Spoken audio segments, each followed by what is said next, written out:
আরজি করে চিকিৎসক ধর্ষণ ও খুনের মামলায় এবার 11 জন পুলিশ কর্মীকে তলব করা হলো। টালা থানা ও আরজি কর আউটপোস্টের মোট 11 জন পুলিশ কর্মীকে ফের তলব সিবিআই এর। গত 24শে ফেব্রুয়ারি শিয়ালদহ আদালতে রিপোর্ট দিয়েছে সিবিআই। বৃহত্তর ষড়যন্ত্র, ধামাচাপা বা তথ্য প্রমাণ লোপাট হয়েছিল কিনা তদন্ত চূড়ান্ত পর্যায়ে আদালতে এমনটাই জানানো হয়েছে কেন্দ্রীয় সংস্থার তরফে।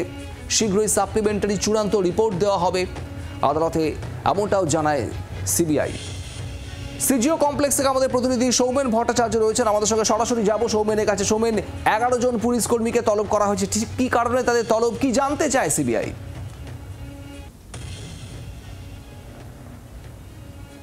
দেখো, একদমই তাই। আরজি কর মেডিকেল কলেজের যে চিকিৎসক খুন এবং ধর্ষণ মামলায় ইতিমধ্যেই কিন্তু সঞ্জয় রায়ের সাজা ঘোষণা হয়েছে এবং তারপরে উল্লেখযোগ্য বিষয় হচ্ছে ইতিমধ্যেই যে আউটপোস্ট রয়েছে আরজি কর মেডিকেল কলেজে এবং টালা থানায় যে অফিসাররা রয়েছে সব মিলে কিন্তু 11 জনকে, কলকাতা পুলিশের 11 জন অফিসারকে কিন্তু আজ সিজিও কমপ্লেক্সে তাদেরকে তলব করা হয়েছে।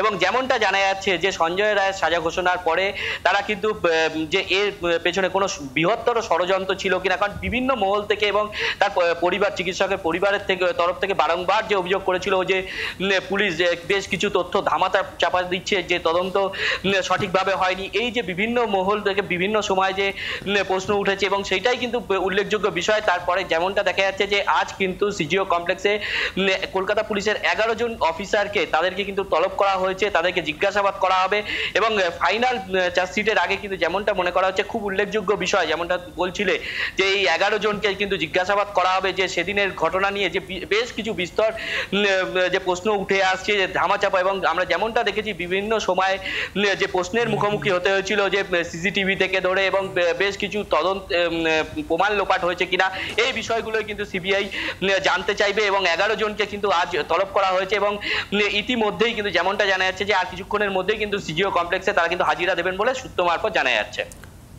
নজর রাখো সৌমেন, অর্থাৎ আর কিছুক্ষণের মধ্যেই এই পুলিশ কর্মী যে 11 জনকে আজ এবং আগামীকাল তলব করা হয়েছে সিবিআইয়ের তরফে, তারা আসবেন এক এক করে সিজিও কমপ্লেক্সে, তারা উপস্থিত হবেন কেন্দ্রীয় এজেন্সির তদন্তকারীদের সামনে।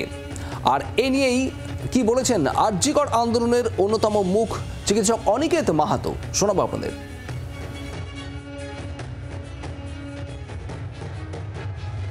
তদন্তের জায়গা থেকে যদি ডাকা হয়ে থাকে তাহলে অবশ্যই এটা আন্দোলনের এই ইনভেস্টিগেশনের ক্ষেত্রে একটা গুরুত্বপূর্ণ পদক্ষেপ বলে মনে করি।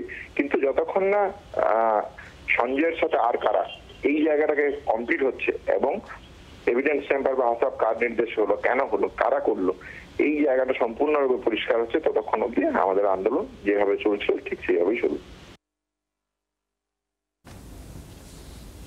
ওয়েস্ট বেঙ্গল জুনিয়র ডক্টরস ফ্রন্টের তরফে চিকিৎসক আসফাকুল্লাহ নাইয়া, তার কি প্রতিক্রিয়া শোনাবো আপনাদের।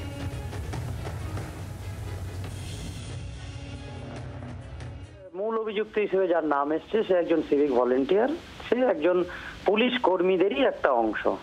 তো সেক্ষেত্রে আমার মনে হয় এই পুলিশ কর্মীদেরকে আবার সিবিআই তরফ থেকে ডেকে জিজ্ঞাসাবাদ করাটা কিছু তথ্যের দিকে একটা ইঙ্গিত দিতে পারে, কিছু নতুন তথ্য উঠে আসতে পারে।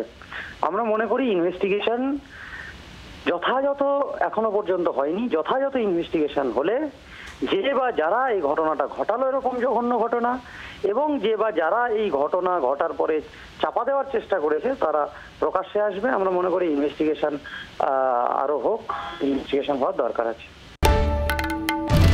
বাংলার আওয়াজ, বাঙালির আবেগ, জি 24 ঘন্টা।